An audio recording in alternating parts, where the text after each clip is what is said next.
여러분, 우리가 달리는 이 땅 위에는 수천 년의 이야기와 역사를 많이 들어서 잘 알고 계시겠지만, 이전 미국 여행을 하면서 개수관광 차 안에서 다시 한번 리마인더 하는 시간을 갖도록 하겠습니다.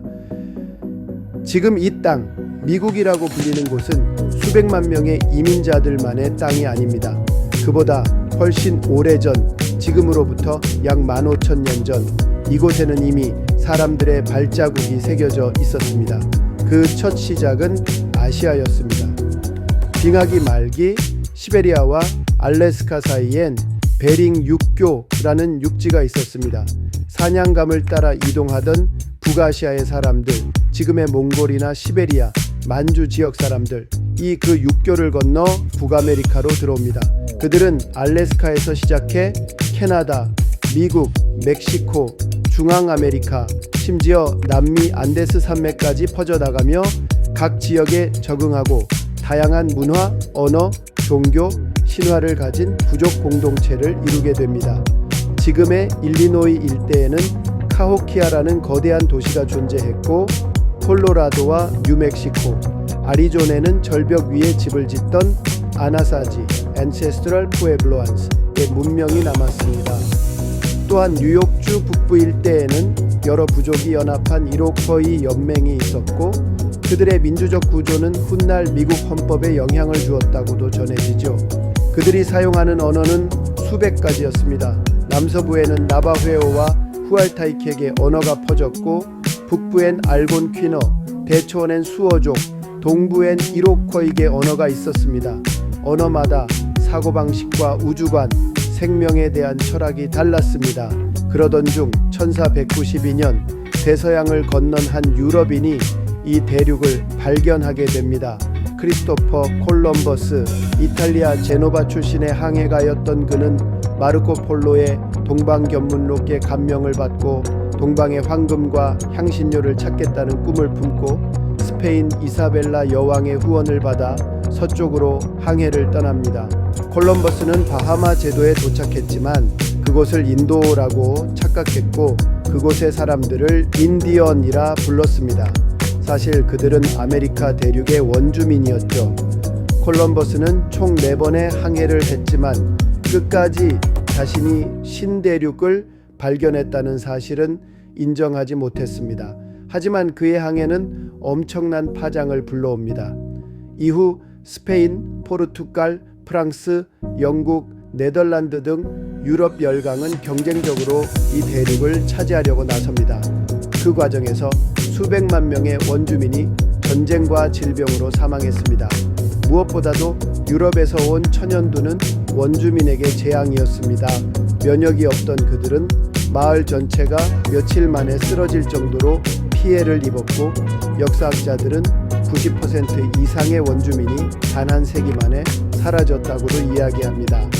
이후 1607년 영국은 버지니아에 제임스타운을 세우고 동부 해안에 13개의 식민지를 형성합니다.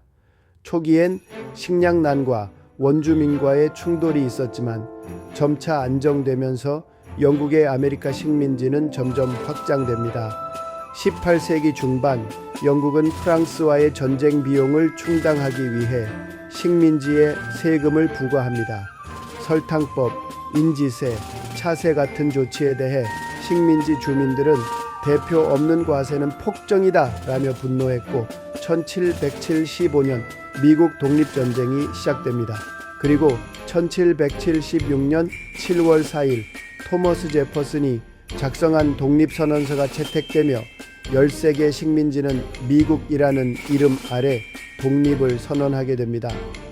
미국은 이후 자유, 권리, 연방주의를 바탕으로 헌법을 제정하고 조지 워싱턴이 초대 대통령으로 취임하면서 하나의 국가로 시작됩니다. 하지만 그 자유는 원주민에겐 해당되지 않았습니다. 독립 후 미국은 서쪽으로 영토를 확장합니다. 1803년 프랑스에게서 루이지애나를 사들이고 텍사스를 병합하며 멕시코와 전쟁을 벌이고 캘리포니아까지 확보합니다.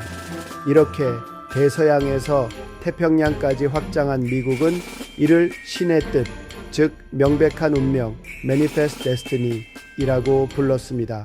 33 그런데 그 땅은 원래 원주민들의 조상 대대로 살아오던 삶의 터전이었습니다. 미국 정부는 이들을 미국 발전을 가로막는 장애물로 간주했고 1830년 대통령 앤드루 잭슨은 인디언 강제 이주법 Indian Removal Act에 서명합니다. 그 결과 체로키족을 비롯한 동부 원주민 수만 명은 미시시피강 서쪽으로 쫓겨났고 이 강제 이주 과정에서 수천 명이 추위와 굶주림으로 목숨을 잃습니다. 이 비극의 행진을 우리는 눈물의 길 Trail of Tears 이라 부릅니다. 그들이 도착한 땅 바로 지금의 오클라호마, 텍사스 북부, 뉴멕시코, 아리조나입니다.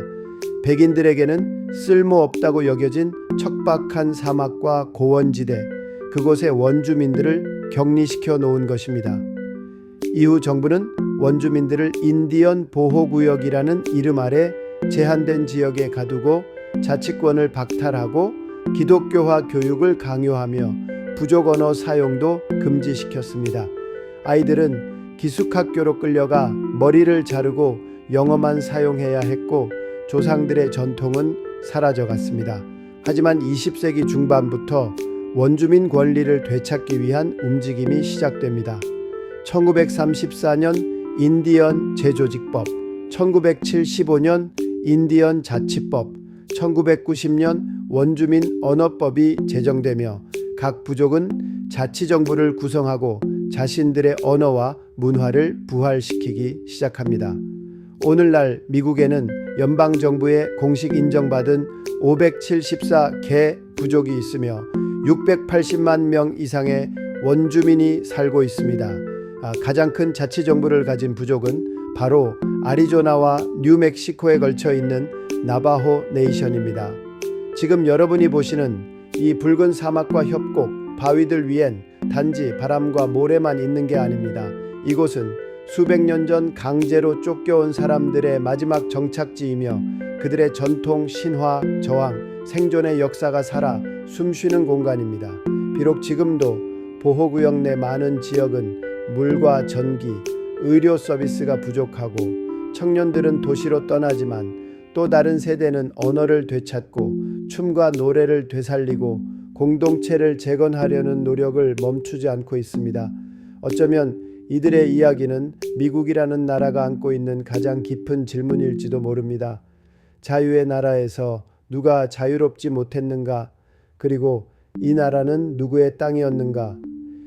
이제 여러분이 바라보는 이 아름다운 풍경이 단지 자연의 신비를 넘어 사람들의 눈물과 희망이 녹아있는 장소임을 기억해 주세요. 역사란 단지 지나간 일이 아니라 우리가 어떻게 기억하고 어떻게 다음 세대에 전할 것인가에 달려 있습니다. 이제 우리 모두 그 기억을 함께 여행하고 있는 것입니다. 우리가 달리고 있는 이 지역에서 그랜드 캐년까지 가는 주변의 모든 지역은 아리조나의 인디언 보호구역을 지나며 나바호와 호피, 인디언 부족의 삶의 현장입니다.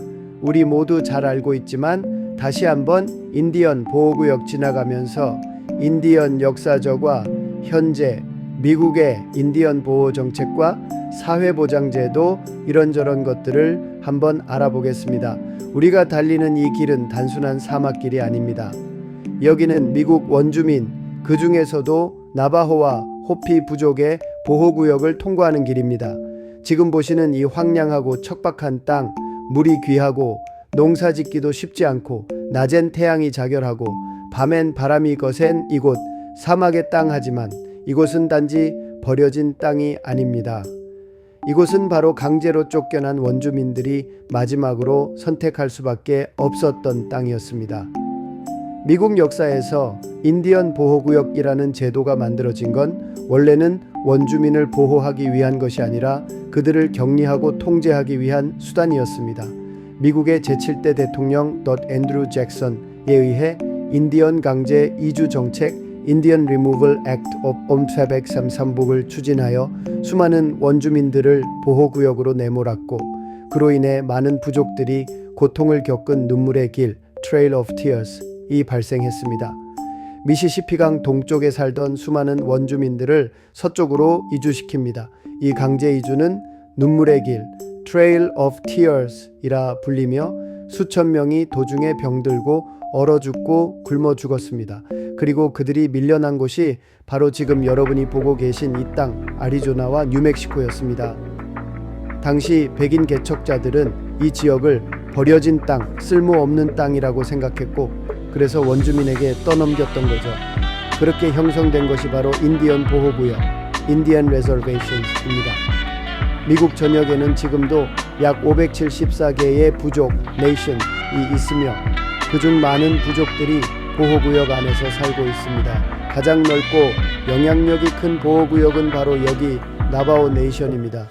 나바호족은 아리조나, 뉴멕시코, 유태에 걸쳐 땅을 가지고 있으며 자체 정부, 경찰, 법원, 병원, 심지어 나바호어로 방송하는 라디오도 있습니다. 이들은 전통 문화를 지키며 동시에 현대 사회에 적응하려는 노력을 계속하고 있죠. 바로 옆에는 호피족의 보호구역이 있는데 호피족은 더 오래된 역사를 가진 부족입니다. 절벽 위에 마을을 짓고 농사를 지으며 평화로운 사람들, Peaceful People 이라는 이름 그대로 자연과 조화를 이루는 삶을 지향해왔습니다. 하지만 여러분, 이 보호구역이 자유롭고 평화로운 땅이라는 건 사실 오래된 편견을 깨야 가능한 이야기입니다. 보호구역 안에는 지금도 높은 실업률, 낮은 교육 수준, 열악한 보건시설 문제가 있고 인프라가 부족해 수도, 전기, 인터넷이 닿지 않는 마을도 많습니다. 그럼에도 불구하고 이 땅은 그들에게 고향이고 신성한 조상의 땅입니다. 이곳에서 그들은 조상에게 물려받은 언어, 춤, 종교, 이야기, 예술을 되살리고 후손들에게 다시 전해주기 위해 끊임없이 노력하고 있습니다. 자, 오늘 우리가 이 길을 함께 걸으면서 붉은 땅 위에 세워진 나바호족의 작은 마을들, 호피족의 돌담마을, 그리고 그들이 남긴 예술과 건축, 그리고 강인한 생명력을 직접 눈으로 보고 느껴보시기 바랍니다. 그리고 이 황량해 보이는 땅이야말로 그들에게는 끝이 아니라 시작임을, 억압과 상처 속에서도 삶을 이어가려는 사람들의 땅임을 기억해 주시기 바랍니다. 이 땅을 지키며 살아온 미국 원주민 부족들, 특히 나바호족과 호피족의 깊은 이야기 속으로 들어가 보겠습니다. 이 붉고 메마른 땅은 단지 사막이 아닙니다. 여기는 신화와 역사, 눈물과 희망이 겹겹이 쌓인 곳입니다. 나바호족은 미국 최대의 원주민 부족입니다. 인구는 약 40만 명, 땅은 웨스트버지니아 주 전체보다도 넓습니다. 이들의 땅은 아리조나, 뉴멕시코, 유타 세 주에 걸쳐 있고 오늘 우리가 지나가는 길도 바로 그 보호구역 안에 있는 셈이죠. 그럼 나바호 사람들은 어떤 삶을 살았을까요? 이들은 옛날부터 양치기, 은세공, 모래그림, 샌드 페인팅, 전통 직조로 유명했습니다. 특히 나바호 양털로 짠 담요는 예전엔 말 20마리와 맞바꿀 정도로 귀중했죠. 그들의 예술은 단순히 장식이 아니라 기도와 영혼의 일부로 여겨졌습니다. 이들의 전통 신화 중엔 이런 이야기가 있습니다. 인간은 4번의 세계를 거쳐 지금의 5번째 세계에 이르렀다. 이 세계는 빛의 세계이며 인간은 이곳에서 조화롭게 살아야 한다. 이 신화를 따라 나바호 사람들은 삶의 균형을 이루는 걸 무엇보다 중시합니다. 그래서 아침마다 동쪽 하늘을 향해 인사를 드리며 하루를 시작합니다. 그들의 언어에는 미래를 위해 말하지 말라는 격언이 있습니다. 말은 영혼을 담기 때문에 쉽게 내뱉지 않는다고 해요. 그리고 지금 우리가 보는 절벽 언덕 위에 마을을 지어 사는 호피족, 호피란 말은 평화를 사랑하는 사람들이라는 뜻이에요.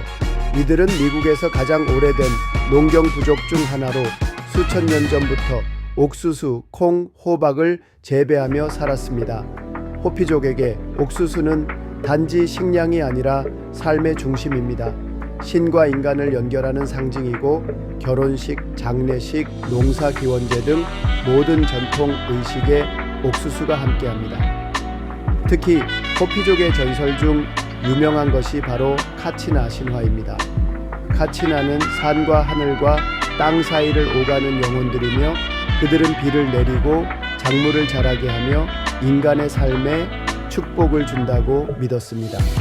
그래서 아이들에게도 가치나 인형을 주며 영혼과 함께 살아가는 법을 가르칩니다. 여러분이 기념품 가게에서 보실 수 있는 그 아름다운 목각 인형이 바로 그 카치나죠. 그렇다면 오늘날 이 부족들은 어떻게 살아가고 있을까요? 미국 정부는 과거의 잘못을 일부 인정하며 현재 원주민들에게 아래와 같은 사회보장 제도를 제공합니다. 미국 보건복지부 산하 인디언 보건서비스 IHS가 직접 운영합니다. 이 땅을 지키며 살아온 미국 원주민 부족들, 특히 나바호족과 호피족의 깊은 이야기 속으로 들어가 보겠습니다. 이 붉고 메마른 땅은 단지 사막이 아닙니다.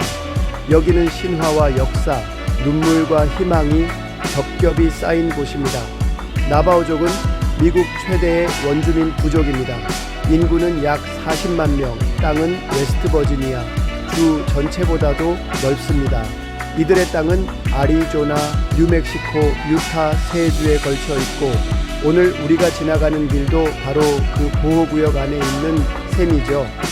그럼 나바호 사람들은 어떤 삶을 살았을까요? 이들은 옛날부터 양치기, 은세공, 모래그림, 샌드 페인팅, 전통 직조로 유명했습니다. 특히 나바호 양털로 짠 담요는 예전엔 말 20마리와 맞바꿀 정도로 귀중했죠. 그들의 예술은 단순히 장식이 아니라 기도와 영혼의 일부로 여겨졌습니다. 이들의 전통 신화 중엔 이런 이야기가 있습니다. 인간은 4번의 세계를 거쳐 지금의 5번째 세계에 이르렀다. 이 세계는 빛의 세계이며 인간은 이곳에서 조화롭게 살아야 한다. 이 신화를 따라 나바호 사람들은 삶의 균형을 이루는 걸 무엇보다 중시합니다. 그래서 아침마다 동쪽 하늘을 향해 인사를 드리며 하루를 시작합니다. 그들의 언어에는 미래를 위해 말하지 말라는 격언이 있습니다. 말은 영혼을 담기 때문에 쉽게 내뱉지 않는다고 해요. 그리고 지금 우리가 보는 절벽 언덕 위에 마을을 지어 사는 호피족 호피란 말은 평화를 사랑하는 사람들이라는 뜻이에요. 이들은 미국에서 가장 오래된 농경 부족 중 하나로 수천 년 전부터 옥수수, 콩, 호박을 재배하며 살았습니다. 호피족에게 옥수수는 단지 식량이 아니라 삶의 중심입니다. 신과 인간을 연결하는 상징이고 결혼식, 장례식, 농사기원제 등 모든 전통 의식에 옥수수가 함께합니다. 특히 호피족의 전설 중 유명한 것이 바로 카치나 신화입니다. 카치나는 산과 하늘과 땅 사이를 오가는 영혼들이며 그들은 비를 내리고 작물을 자라게 하며 인간의 삶에 축복을 준다고 믿었습니다. 그래서 아이들에게도 카치나 인형을 주며 영혼과 함께 살아가는 법을 가르칩니다. 여러분이 기념품 가게에서 보실 수 있는 그 아름다운 목각 인형이 바로 그 카치나죠. 그렇다면 오늘날 이 부족들은 어떻게 살아가고 있을까요? 미국 정부는 과거의 잘못을 일부 인정하며 현재 원주민들에게 아래와 같은 사회보장 제도를 제공합니다. 미국 보건복지부 산하 인디언 보건서비스 IHS가 직접 운영합니다. 그리고 보호구역이란 건 그저 살 곳을 주자는 배려가 아니었습니다. 이건 마치 이런 상황과도 같습니다.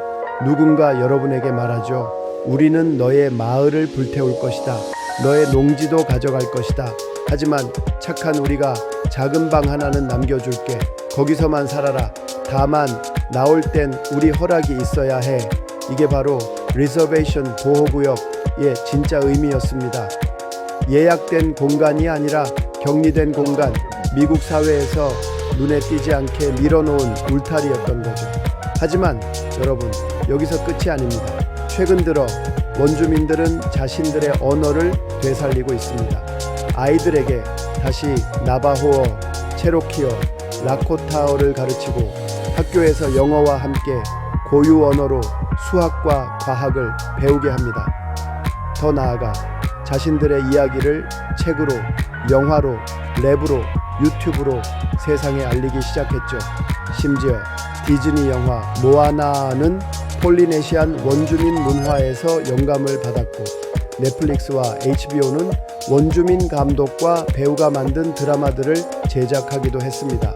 이야기의 끝은 결국 우리가 어디서부터 시작했는가를 묻는 일입니다. 그들이 문자 없이도 수천 년을 살았다는 것은 그만큼 풍부한 기억과 감성, 자연과 공존하는 철학을 가졌다는 증거입니다. 오늘날 그들이 보호구역에 머무르는 것은 강제로 밀려난 과거의 흔적이지만 그 속에서도 여전히 이야기를 잊지 않고 살아가는 사람들입니다. 그리고 이 붉은 땅 위에서 우리는 말없는 역사 속에서 들려오는 조용한 목소리를 들을 준비가 되어 있어야 하겠지요. 원하시면 이 내용을 더 구체적인 부족별 사례, 체로키 문자 창제자 시퀘이아 이야기, 나바호 암호병의 이야기, 자치정부 수립 과정 등으로 확장해 드릴 수 있습니다.